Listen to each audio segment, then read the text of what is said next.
अस्सलाम वालेकुम दोस्तों की हाल है सब ठीक ने। बहुत ही एक ਜ਼ਬਰਦਸਤ ਨੁਸਖਾ ਹੈ। ਜਿਸ ਤਰ੍ਹਾਂ ਦਾ ਮੌਸਮ ਚੱਲ ਰਿਹਾ ਸੌਣ ਭਾਦਰੋਂ ਦਾ, ਬਿਜਲੀ ਚਲੀ ਜਾਵੇ ਜਾਂ ਪੰਖਾ ਬੰਦ ਹੋ ਜਾਵੇ ਤੇ ਬਿਲਕੁਲ ਜਿਹੜਾ ਨਾ ਘੁੱਟ ਵੱਜ ਜਾਂਦਾ ਹੈ, ਬੱਚਿਆਂ ਦੇ ਭਾਰ ਹੀ ਬਣ ਜਾਂਦੀ ਹੈ। ਕਿਉਂਕਿ ਇਸ ਮੌਸਮ ਦੇ ਵਿੱਚ ਜਿਹੜਾ ਨਾ ਪਿੱਤ ਬਹੁਤ ਜ਼ਿਆਦਾ ਨਿਕਲਦੀ ਜਿਸਮ ਦੇ ਉੱਤੇ, ਦਾਣੇ ਵਗੈਰਾ ਜਿਹੜੇ ਨਾ ਬਰੀਕ ਬਰੀਕ ਪਿੱਤ ਉਹ ਬਹੁਤ ਜ਼ਿਆਦਾ ਆ ਜਾਂਦੀ ਪਸੀਨਾ ਆ ਕੇ।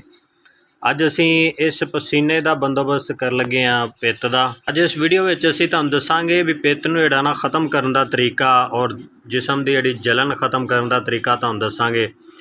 ਇਹਦੇ ਵਿੱਚ ਅਸੀਂ 3 ਚੀਜ਼ਾਂ ਇਸਤੇਮਾਲ ਕਰਾਂਗੇ। ਬਹੁਤ ਹੀ ਸਸਤਾ ਜਿਹਾ ਨੁਸਖਾ ਹੈ ਔਰ ਅਸੀਂ ਇਹ ਪਾਊਡਰ ਤਿਆਰ ਕਰਾਂਗੇ। ਔਰ ਇਹ ਪਾਊਡਰ ਬੱਚਿਆਂ ਵਾਸਤੇ ਆ ਜਿਨ੍ਹਾਂ ਦੇ ਪਿੱਤ ਨਿਕਲ ਆਉਂਦੀ, ਦਾਣੇ ਨਿਕਲ ਆਉਂਦੇ ਪੂਰੇ ਜਿਸਮ 'ਤੇ, ਖਾਰਿਸ਼ ਕਰ ਕਰਕੇ ਬੁਰਾ ਹਾਲ ਹੋ ਜਾਂਦਾ ਹੈ और जलन वगैरह होती रही है जिसम से। उहदे वास्ते बहुत ही ज़बरदस्त नुस्खा है।